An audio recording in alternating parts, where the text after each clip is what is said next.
कामयाबी एक रात में नहीं मिलती, बल्कि इसके लिए कई रातें काटनी पड़ती हैं। उस वक़्त जागना पड़ता है जब दुनिया सो रही होती है, और उस वक़्त जाकर सोना पड़ता है जब दुनिया अपनी आधी नींद पूरी कर चुकी होती है। उस वक़्त मैदानों में कदम रखने पड़ते हैं जब मैदान सुनसान होते हैं और कोई खिलाड़ी मैदानों में मौजूद नहीं होता।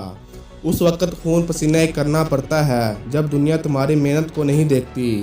खुद अकेले अपने साथ मुखलिस रह कर अपना सब कुछ दांव पर लगाना पड़ता है। रेगिस्तानों में दौड़ना पड़ता है, दिन के वक़्त धूप का सामना करना पड़ता है।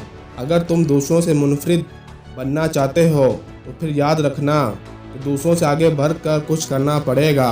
दूसरों से ज़्यादा मेहनतें करनी पड़ेंगी, दूसरों से पहले उठना पड़ेगा। अगर दूसरों से आगे बढ़ कर कुछ करना चाहते हो, याद रखना फिर वो वक़्त आता है कि जब तुम बोलते हो तो दुनिया सुनने लगती है। फिर वो वक़्त आता है कि जब तुम्हारे मुंह से अल्फाज निकलते हैं तो दुनिया लिखना शुरू कर देती है, क्योंकि उस वक़्त तो तेरे अल्फाज, तेरे जज्बात, तेरा अंदाज़ बहुत कीमती हो चुका होता है।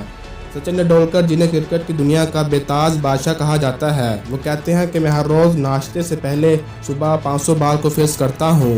महज प्रैक्टिस के लिए अराउंड अबाउट 83 ओवर सिर्फ प्रैक्टिस के लिए खेलता हूँ, हर रोज़ सुबह जब दुनिया सो रही होती है। और मार्क ज़करबर्ग, फेसबुक की दुनिया के बेताज बादशाह, आपने जब फेसबुक को बुलंदी पर लेकर चले गए ना, तो एक दिन ऐसा भी आया कि एक एंकर ने आपसे आकर सवाल किया कि आप तो रातों रात अमीर हो गए।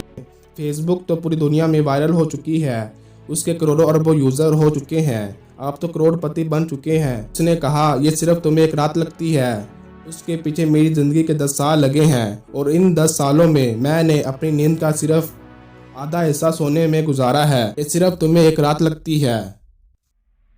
और अब्राहम लिंकन एक वकील के घर जाकर उसके नौकर की जगह नौकरी देखकर वकालत की किताबें पढ़ा करते थे। फिर एक वक्त आता है कि उन्हें प्रेसिडेंट ऑफ अमेरिका बनाया जाता है। कुछ लेने से पहले कुछ देने के लिए अपना सब कुछ निछावर करना पड़ता है। याद रखना कि अगर काबिल बनना चाहते हो तो फिर काबिलियत के जौहर बनाने के लिए खुद को कई बार चक्कियों के अंदर गिराना पड़ता है, खुद को तेज़ धूपों में दुराना पड़ता है। याद रखना कि फिर वो वक्त आता है कि दुनिया तुम्हारी एंट्री पर शोर मचाती है।